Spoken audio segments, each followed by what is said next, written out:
So I have here a really reliable old standby lure. This is a Gibbs pencil popper, probably about 2.5–3 ounces. I don't know the exact model.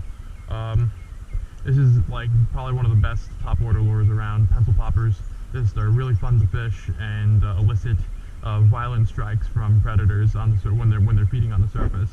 I've replaced some of the hardware out here. 4/0 VMC hooks, new split rings. The swivels are the same.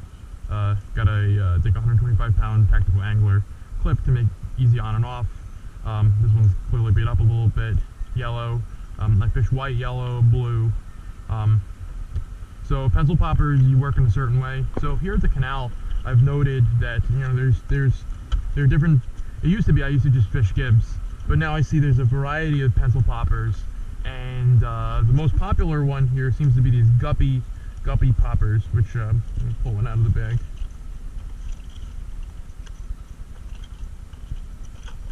So these Guppy pencil poppers, which are really beautiful quality lures, they cast really far. They have a different weighting system.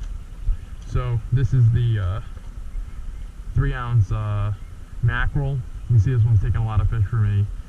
It's got a weighting system such that it really casts very far, but when it's in the water, it kind of stands up like this. It doesn't float in parallel with the water, and that's kind of the trade-off you get. I've noticed that these guppies, they have a hard, when the current is moving fairly fast like this, the minute it kind of gets stuck in there, it goes under and you have a hard time retrieving. So I kind of prefer the Gibbs. I can work it slower. It dances on the surface more easily. It doesn't go under as much because it floats differently. So if we get in the water here, so you can see that the Gibbs floats completely parallel. It just does nothing. There's no sinking whatsoever. I'll put the Guppy on in a second and we'll compare. As far as casting goes, this, especially when there's a wind, this can tend to wobble and not go as far. And depending on where the fish are, that may or may not matter. So it's a trade-off. But I find that if I get my cast right, kind of more of an overhead, directly overhead cast, that it gives it the trajectory so it doesn't wobble as much. So just like everything else, I kind of cast up current, so I give myself time, and then we'll work this lure. So let's get it out there. So you get a little bit of wobble at the end, but goes far enough. Get the line on the reel. I put my hand up, and then I don't reel too fast, but you can see I can get some just dancing action.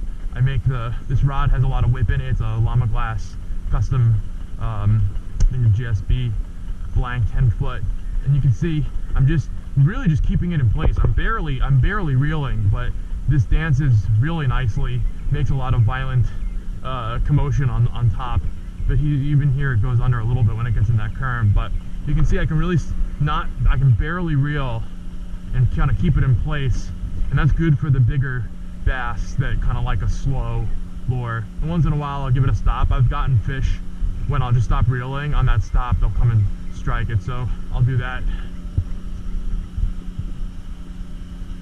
Let's do it one more time.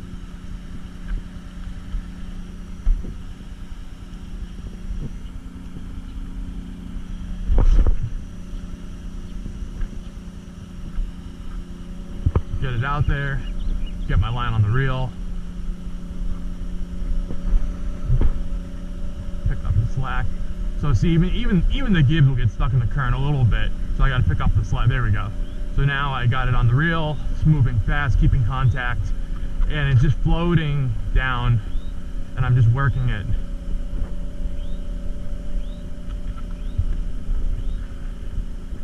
Good workout when you do pencil poppers. You gotta have strong and non-fatiguing arms. See, even that will go under a little bit when the current gets it. So I'll just, if that happens, I'll stop reeling, let it float back up to the top, and start again.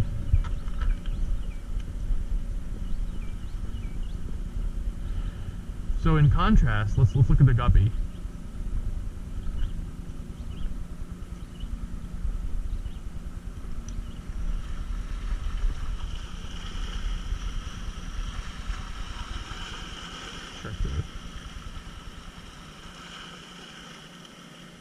Alright, so in contrast, the Guppy they have here in mackerel.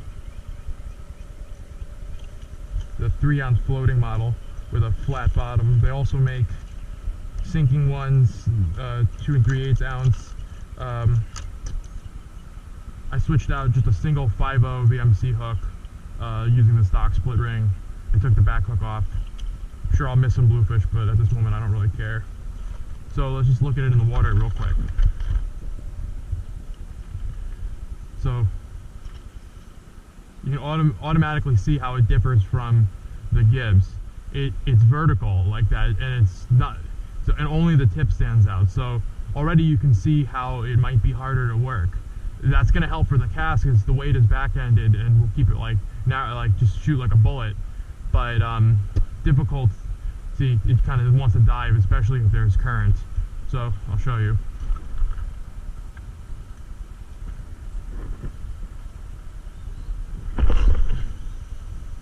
Really casts nice, although to be honest, not that much more than the Gibbs, but I think when the wind is going. So you can already see I'm having a hard time keeping it up. I get it there, it doesn't make as much splash. I have to reel and pump harder on the rod, and you know, it's under right now. I can barely keep it up. So when that happens, I'll reel fast, pick up the slack, try to get it back on there again. And so now it's there. You can see it goes under, it gets stuck, and that's a problem that I've had with this. And so when the current is honking, I'll use the Gibbs. When it gets into the calmer water here, now you can see there's less of a problem. Now I can keep it up. I need to reel a little faster than I would with the Gibbs too, which, depending on how the fish are feeling, may, you know, preference for smaller fish. I've noticed that sometimes I'll get smaller fish when I work the Guppy pencil popper, whereas the really slow, almost in place thrashing of the Gibbs helps. So I keep both of them here. It's a trade-off. When the fish are far out and I really want to get it out to them, I'll use the Guppy and, you know, deal with the fact that sometimes it goes under, because at least I'll be in the strike zone. But otherwise, I find the Gibbs much easier to work, and if I can get away with it, I prefer that one.